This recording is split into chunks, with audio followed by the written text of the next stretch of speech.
And most crucially, I think the responsibility of every adult Scot to ensure that there are proper opportunities for the next generation. In the debate that we've had in the referendum, the Better Together forces, the Unionist parties say, look, we've been looking at the demographics, the future population profile of Scotland, and we calculate by the 2030s Scotland will have too few working people and too many old people. Now, it's not the case at the present moment because we actually pay less of our wealth in terms of social benefits, in terms of pensions, than the UK as a whole. But certainly it's true, if you look at the demographics, then Scotland, in common with just about every Western European society, has a demographic challenge to overcome.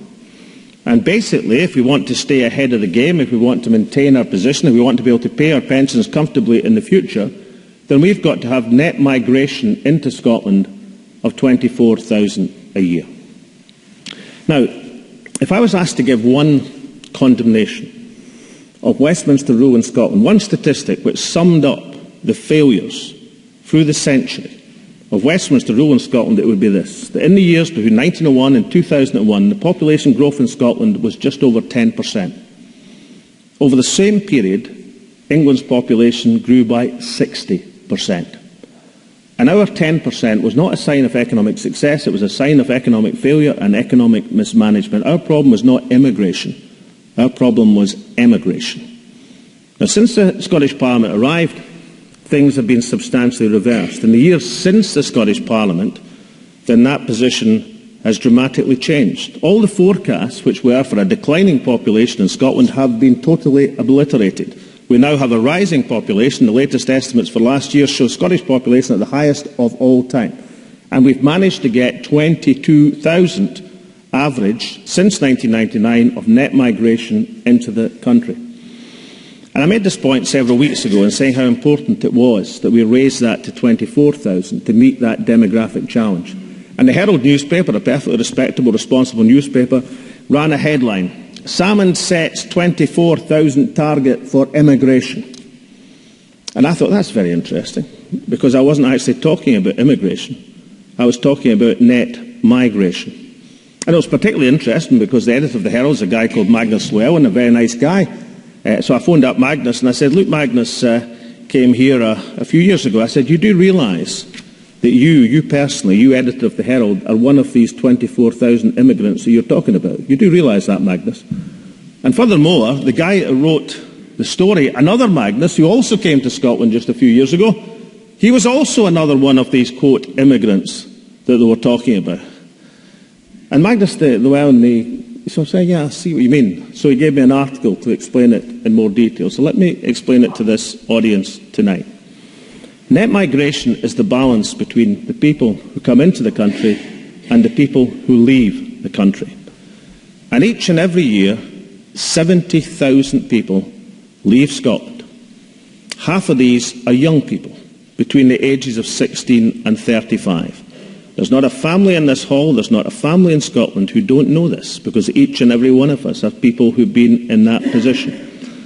I'm sometimes told that independence is going to separate families from each other, which is a total nonsense, because the social union between Scotland and England, Scotland and Ireland, Scotland and Wales, Scotland and everywhere else won't be broken, it'll be maintained. But what could be more of a separation of families than arriving at a situation where young people, in search of career opportunity, leave their country in order to find fulfilling work? Because that is what's happening to Scotland still today, and has happened to Scotland for many, many years. Last week, we announced that we were at an all-time high, a record, 26,590 young Scots had got acceptances for university or college. Fantastic. 26,590.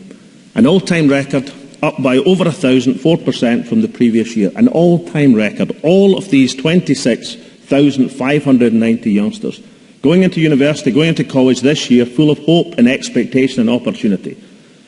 How many of them, after they graduate, will be able to work in Scotland?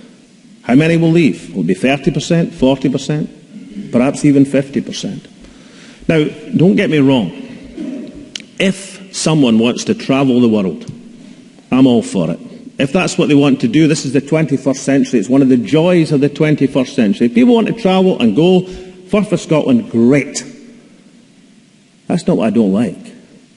What I don't like is where people have no choice, effectively, in terms of finding a career which meets the talents. I also don't like the idea that a country can invest so much for so long in building up the human capital and talents of its people and then export them, effectively, through economic migration, export them out of the country. So when I hear Westminster politicians tell us we've got a demographic challenge, I say, yeah, we've got a demographic challenge, so why don't we do something about it? Why don't we allow some of the bright, wonderful students that we educate from overseas who come to Scotland to work in our country? Why don't we do that? That's what they want to do. And why don't we provide the job and life opportunities for our own youngsters to stay in the country if that's what they want to do? Why don't we do that as an answer to the demographic challenge?